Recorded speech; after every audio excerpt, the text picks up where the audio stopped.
man named Nikolai Berlov. He was a Russian name. I can't remember the name, but it was one of those Russian type names. He was in a Nazi concentration camp. And in this concentration camp, he watched the behaviors of different people, and one particular woman caught his eye one day. You see, he came to Christ while in that concentration camp. He didn't come to Christ because somebody's theology, some history. He didn't come to Christ because somebody talked him into it. He came to Christ because one day they were lining up a group of people to be taken into the gas chambers. And one particular woman was struggling not to have her baby taken away from her so that she could go on into the gas chamber and the baby not go in.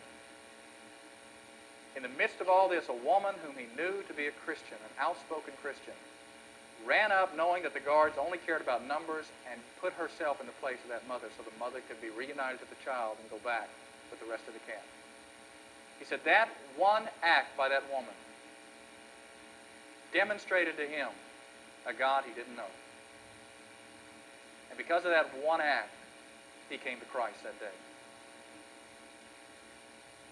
We often take lightly what Christ did for us.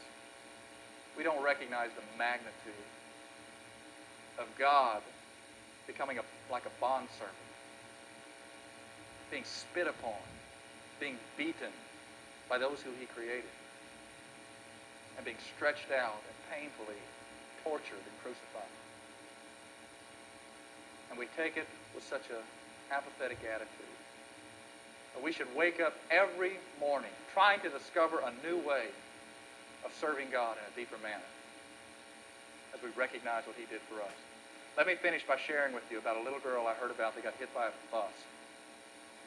That was only one of the tragic things that happened to her because her family had been broken up. Her mom and dad hated each other, and the only thing they had in common was a love for that little girl. She was rushed to the hospital, and as she lay there, both mom and dad arrived at the hospital. One went to one side of the bed, and the other went to the other side of the bed. The doctor came in and talked with them and told her there was little hope. All they could really do was just wait because she was going to die in time. As she came out of the unconsciousness, she noticed that there was mom and there was dad. She reached out from under one side of the cover and asked her mom to take her hand. And she reached out from the other side and asked the dad. As she held both of their hands, the last effort of her life was to pull both those hands together. And then she died.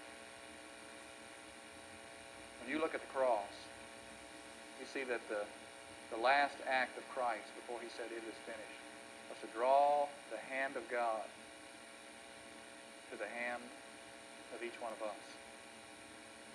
As he paid the debt of sin and finally made reconciliation possible.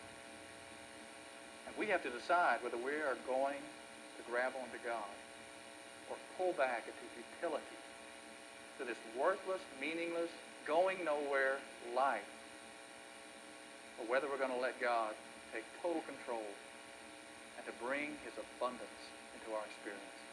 I'm going to ask you